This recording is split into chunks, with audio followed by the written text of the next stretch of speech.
Dhe dashur miq, jemi rikthyer në studio, ashtu siç e përmenda edhe në fillim të programit ton, sot kemi një mysafir shumë special, të cilin shumë shpesh e shohim në ekranet televizive, më saktësisht në televizionin Alsat, duke raportuar nga tereni, por që nuk e kemi ditur edhe anën tjetër të tij në fakt të shkrimit. Ai së fundmi ka botuar edhe librin Ura e Harrimit, bëhet fjalë për gazetarin Avni Tahiri, i cili po na vjen me librin e tij të katërt me poezi Ura e Harrimit, por për të kuptuar më saktësisht se çfarë në fakt në thelb ka ky libër, çfarë tema ka trajtuar në këtë libër, cilat janë ato poezitë që kanë prekur më shumë ti të, dhe do e bëjmë atë ndërthurjen mes shkrimit dhe gazetarisë sot për herë të parë në studion tim Avni Tahiri. Përshëndetje kolegë nderuar në këtë rast. Përshëndetje Aida, faleminderit për ftesën. Edhe kënaqësi të flasim që në mëngjes për libra, për gjëra të bukura. Është shumë kënaqësi që ta nisim në fakt mëngjesin së bashku, duke ditur që unë çdo herë kur flas me kolegë, me gazetare, është një ndjesi ndryshe kur paraqitesh para publikut, sepse jo të gjithë e din anën prapa kamerave, a? Pajtohesh me këtë? Po tani çdo njeri e ka pjesën me emotive, ta them, ndoshta kur gjen kohë, ja për shembull si kjo, siç është shkrimi im, edhe pse ka nisur shumë herët. Shkrimet ka nisur që në kohën fëmijërore dhe pastaj dal nga dal fillova dhe fillimisht shkruaj tekste për këngë. Në vitin 2012 bëra një përmbledhje të parë të librave, të librit të atëhershëm të titulluar Në ishullin e hienave. Dhe pastaj lindi i dyti, i treti, ja, erdhëm deri tek i katërti. Sa mirë me që është libri i katërt dhe në fakt këtë anë tënde të bukur nuk e kemi ditur ne, me qenë se kemi parë më shumë ti duke raportuar në televizionin Alsat për tema sociale kryesisht dhe jo vetëm, por që anën e shkrimit e ke pas në atë brendin tënde shpirtërore, besoj, kur gjen koha, po? Realisht po, nuk është që jap ndonjë zë shumë të lartë, po e bëj sepse dua ta bëj. Kur gjej kohë të lirë, shkruaj, publikoj her pas here në rrjetet sociale ndonjëherë, por nuk është se i përkushtohem gjithë kohës që ta promovoj aq shumë, po që ja me një historie që shpërndava filluan kolegët, pastaj u bë radhë, po për në shkrime, për të marrin libra e kështu me radhë, kështu që edhe kjo që erdhën mëngjes te kjo është një përkrahje shumë e madhe, sidomos për ne kolegë ndërmjet veti që përkrahin njëri tjetrin. Gjithmonë të hapur për të promovuar vlera, Avni. Le të ndalemi fillimisht te titulli i librit Ura e Harrimit. Çfarë simbolizon ura e çfarë harrimi? Ura simbolizon qytetin nga Vi, qytetin e Velesit, sepse më herët në kohën perandorisë osmane, Velesi është quajtur Qypri, apo një vend me ura, dhe simbolizon vend lindjen time, ndërsa harrimi, ajo pjesa qytetarëve apo bashkë vendasve të mi, por jo vetëm, cilët kanë shkuar në periudat e ndryshme, kanë kaluar atë urë dhe nuk janë kthyer më nëpër, domethënë kanë shkuar nëpër shtete ndryshme. Që do të thotë, ky libër është një pasqyrë e realitetit që po jetojmë sot dhe ndërthur në vete ikjen e të rinjeve, apo më shumë? Definitivisht, po. Nëse hyn brenda libër, domethënë ka disa tituj që i kam titulluar, apo poezi që i kam titulluar 1945, 6 e kështu me radhë, që simbolizon ikjet e para të rinjve tanë, apo edhe familjeve, kur kanë shkuar në kohën e mëhershme për në Stamboll. Dhe pastaj ikja tjetër, kjo e fundit që dal nga dal po zbraz vendin për fat keq. Është bërë edhe si trend ikja e të rive viteve të fundit për fat keq, por që duhet të shkruhet në një farë forme që të grisim atë vetdijen dhe motivin tek të rinjet, sepse edhe në vendin ton mundemi që të kontribojmë, mundemi të punojmë dhe të jemi afër familjes, afër gjithë farefisit dhe pikërisht në atë dhe më saktësisht. Po, të është dashur të mbledhësh informacione, me qenë se disa tituj, ashtu si që përmende, i pam me vite, 1950, cili ishte pastaj në tjetër. Besoj dhe ju keni, 1925 e kështë më radhë. Besoj çdo njëri nga ne ka në një familje, më spaku një ose dy që janë në Stamboll, dhe dihet periudha kur kanë filluar të shkojnë, ndoshta këtu në Shkup më herët, po tek ne kjo është periudha si bas historisë dhe si bas gjërave. Por fillimisht duhet të them se ikja nuk ka ndodhur vetëm këtë periudhë, po vazhdon ndodhur akoma, edhe e përmende pak më herë se ndoshta të rinjt nuk e gjejnë veten këtu me punë, me kështu gjëra duhet të qëndrojnë. Megjithatë edhe ne jemi si komunitet i cili duhet të ndihmojmë këto të rinj që spaku, nëse jo tjetër, kontribojmë sicili në atë vendin e vet, për shembull të promovojnë një të rinj që shkruan poezi ose ta promovoj një bujk nga kronika që e bëj jashtë në për teren që të mundet ai më pas të shese prodhimin e kështu me radhë. Domethënë duhet është të bëjmë për njëri tjetrin. Janë zinxhir të lidhura gjëra që duhet, po. Jo rastisht njerëzimi ka mbijetuar kaq vite duke ndihmuar njëri tjetrin. Pa diskutim. Avni, sa poezi janë të tëra në këtë libër? Këtu janë afër 50 këtu, ndërsa libra tjera janë ndoshta më shumë. Të gjitha librat e ke kryesisht me poezi, a? Po, jam kryesisht poezi. Libri para këtij ka të bëj kështu, atëre është Ura e harrimit kjo, ndërsa Udhtari është titulli i librës më hershme, që kam nxjerr disa nga poezitë aty edhe pastaj i kam zgjeruar në disa poezi tjera. Për shembull atë ke Udhtari e kam përmendur 1945 vetëm, pastaj kam filluar me vite shkruaj për poezit, apo ti titulloj poezit. Nëse më lejon, Zëri i Tokës është një poezi që më shkoj syri më shumë të kjo, atë të dëshiroja ta lexoj, nëse më lejon, apo dëshiron ta lexosh ti? Jo, poetët nuk lexoj. Nuk e di unë si doja dal tani, po do mundohem. Zëri i Tokës, këtu toka flet me zë të ulët, si nën që kujton bitë e larguar. Në çdo rrudh fshihet një emër, në çdo gur një kujtim i rënd. Ata që mbeten u bën rënj, u bën frymë ajrit që spushon. Të tjerët ikën me ëndra të thyera dhe harruan se fryma smeret me vete. Toka ende flet, por veç ne dëgjojmë. Sa të bukura, sa vargje të bukura, të lumt. Përderisa i ke shkruar këto vargje, të janë kujtuar kështu emra familjar që kanë ikur dhe që ndoshta nuk i ke takuar kohë gjatë? Kështu, atëherë nga këto që kanë ikur i kam edhe vllahun tim apo vëllezërit e mi, edhe ndoshta këto kanë qenë arsyeja pse kam filluar ta shkruaj këtë. Po ai më i vogli që është, ai është rritur nëpër duart e mia. Kur ishim studime, unë isha student, ai ishte në shkollë të mesme dhe ishim bashkë edhe duheshte të kujdesem për ta gjithmonë. Ishte pak çapkën, u desht unë ta korrigjoj, unë t'i bëj buke kështu me radhë, ndoshta kjo ka qenë arsyeja pse kam shkruar. Që do thotë keni pas një lidhje të fortë. Shumë të fortë. Edhe sot, nëse nuk dëgjojmë gjatë ditës, duket se s'kam folur një javë.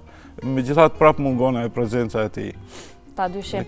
Avni, po këto tema i ke trajtuar edhe në kronika në televizion aty ku je aktualisht? Po, definitivisht po. Kam shkuar në shumë fshatra deri tani, po dhe qytete, dhe kam hasur në dyer të mbyllura të shtëpive gjigante apo shumë të mira që kanë investuar, por për fat keq vinë për një periudhë shkurt kohore dhe pastaj vazhdojnë ikim prapë. Ku të ka ndodhur më shumë që të marrësh kujtime nga këto ngjarje që i ke parë nga afër me sytë tu, nga këto shtëpitë e mëdha që thua? Cilat janë ato vendet që i konsideron që më shumë ka ikje? Ikje kemi gjithandej, por ikjet ndoshta më ashtu që hasën më shumë janë Kërshova, Dibra, ta them që janë nëpër Amerikë, pastaj nëse shkojmë nga pjesa jone dhe Velesi nuk është që nuk kanë ikur, shtëpitë mëdha të mbyllura, kemi gjithandej për fat keq nëpër gjithë vendin tonë. Po. Shumë poezi të përfshira në këtë libër, po ke ndonjë kështu të veçantë që e konsideron si më nga afër zemrës? Është Ura e harrimit, është dikun nga fundi ose në fund të librit do të jetë. Kjo është poezia. Po, Ura e harrimit. Edhe mbas kësaj e kam titulluar edhe libri. Më thënë, në bas të kësaj poezie, po me që është Ura e harrimit. është kryesisht për vendlinjën tënde, kjo poezi, ose? Jo, është e përgjithshme, po u desh ta lidhi në farë mënyrë me Urën edhe vendin që mos e lo anash vendin nga vi. Jeton atje aktualisht ose je në Shkup? Jetoj mes Velesit dhe Shkupit. Sa është e vështirë kjo lidhje mes Velesit dhe Shkupit dhe sa mundohesh që mos mungosh te familja yte?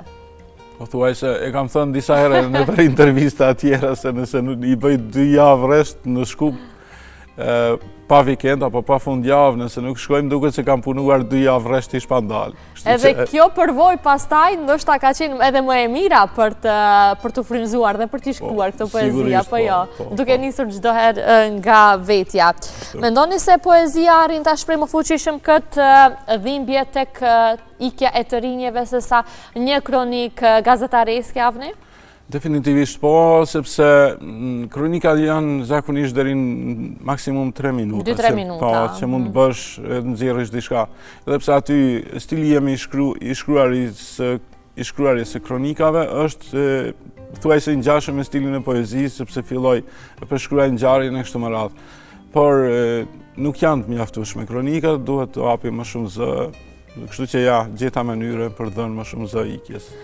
Mendon që ndryshon paraqitja yte në kronik me atë që shkruan në poezi? Nuk ka dhe asgjë ndryshim, por këtu është fantazia më e zhvilluar. E po. Ndërsa në kronik duhet, i kemi ato konceptet sigurisht që duhet përqendrohemi.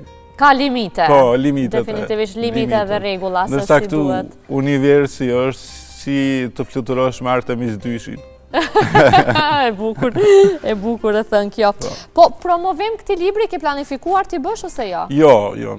Biles edhe libra që i kam nxjerrë disa që janë, kam vendosur që t'jap fala, sepse rrallë kush blen libra në këtë kohë, kështu që... Po, dhe s'kemi ku t'i blejmë, për fatë keq. Kjo është temë shumë e gjerë që duhet diskutohet. Definitivist dhe s'kemi ku t'i blejmë, por ka metoda më të mira tani, kështu që nuk duhet ta blejmë librin, ka mënyra për t'i bërë audio dhe kështu shpresoj që pas një periudhe do ta bëj edhe audio që të mund ta dëgjojnë veture, ku di unë duke udhëtuar, kështu që më lehtë do e ke. Për ty pastaj edhe më e lehtë, duke ditur që unë e di që ke shkruar edhe tekste për disa kënga. Okej. Është e ngjashme një poezi e shkruar e cila duhet të botohet në libër me nga një tekst një këngës të caktuar? Nëse duhet botohet? Po pra, është poezia e njëjtë me një tekst kënge? E konsideron të njëjtë? Për shembull, poezin Ura e Harrimit, mund ta kemi me një këngë?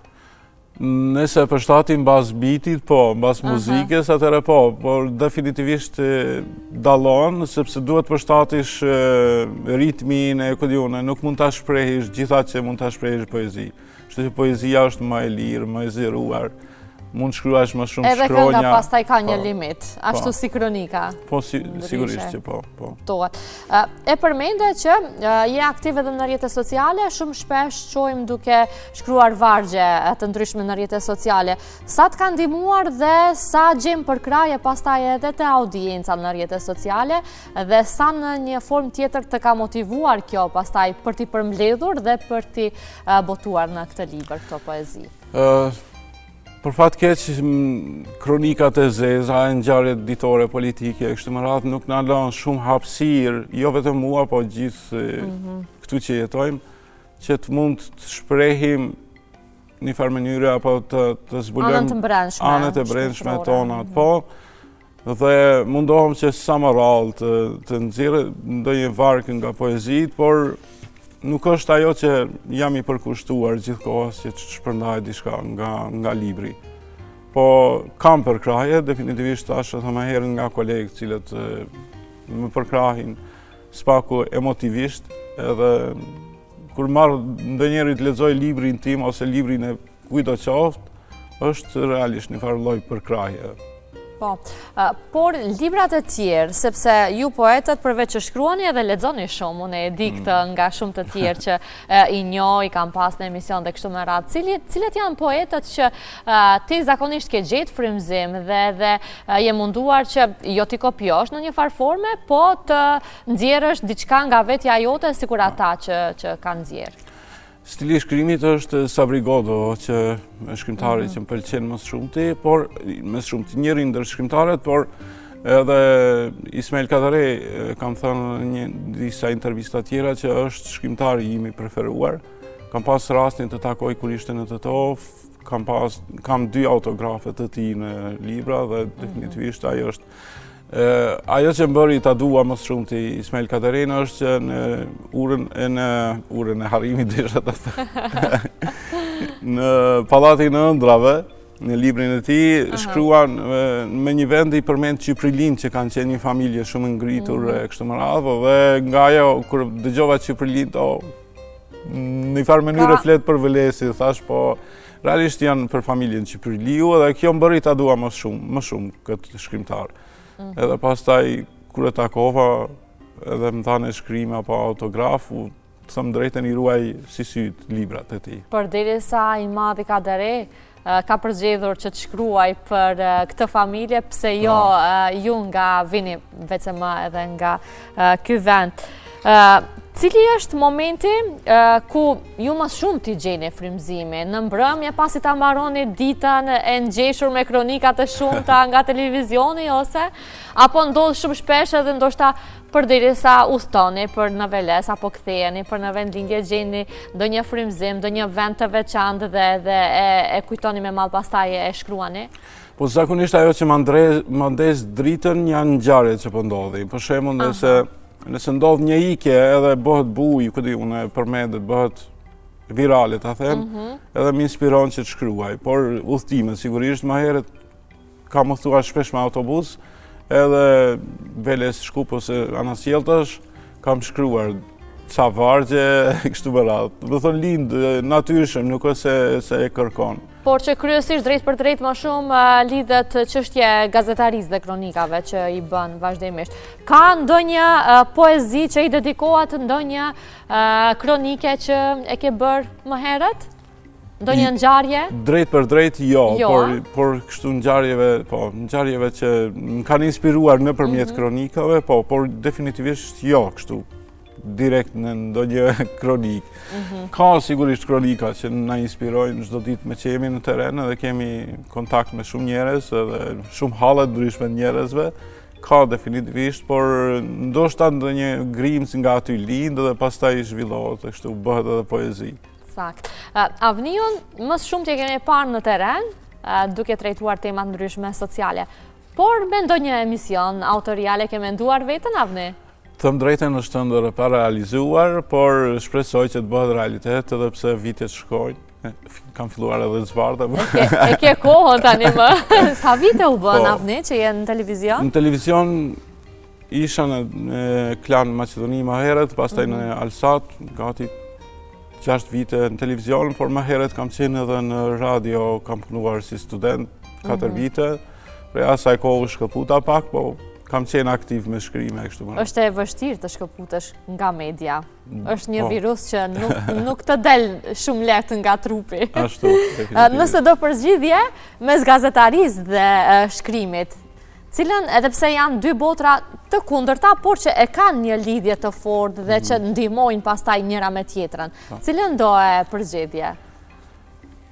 Gazetarin e bëj sepse dua ta bëj edhe shpesh kur ndonjëherë njeriu lodhet nga tereni, nga emocionalisht e kështu me radhë dhe prapë thon nuk dua ta lë sepse e bëj me shumë dëshirë këtë që e bëj dhe nuk dua të shkëputem nga kjo punë. Shkrimin e kam lënë në kohë të pleqërisë kur të pensionohem.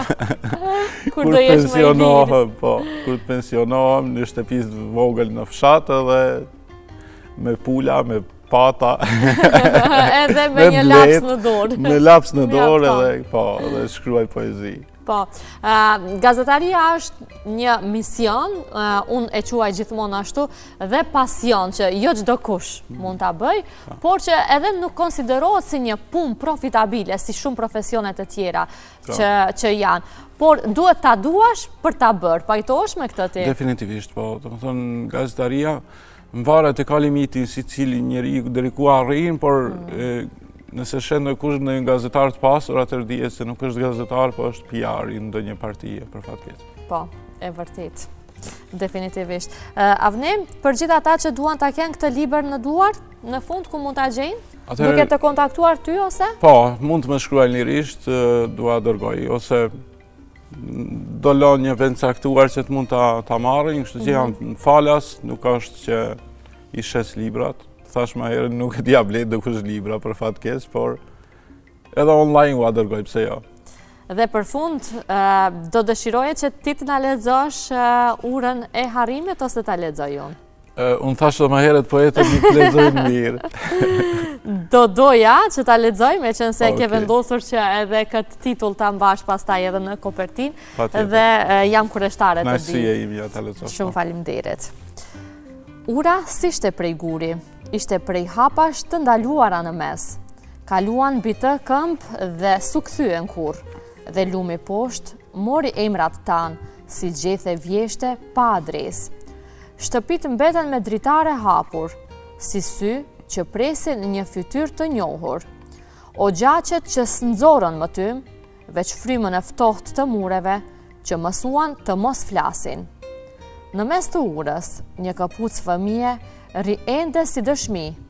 Era e shtyn, por se qon do të matan, se matan s'ka më zëra, veç një jehon që thëret kot. Ikën të gjithë duke thënë, do të kthehemi kur bota të shkrihet, por bora u shkri shumë herët dhe uji kaloi nën urë, pa i kthyer kur hapat pas. Tani ne që mbetëm, rim në njërën anë të kohës, se kalojmë dot urën. Jo se s'kemi forcë, por se Harrimi peshon më shumë se guri. Çdo mbrëmje ndezim një kandil, në mes të saj, që ndoshta dikush nga ana tjetër e viteve ta shoh dritën dhe ta kujtoj rrugën për në shtëpi. O, sa e dhimbshme. Vërtet shumë emocionuese. Sidomos për ata që vërtet kanë një të afërm larg vendit dhe se e kanë vazhdimisht këtë mall.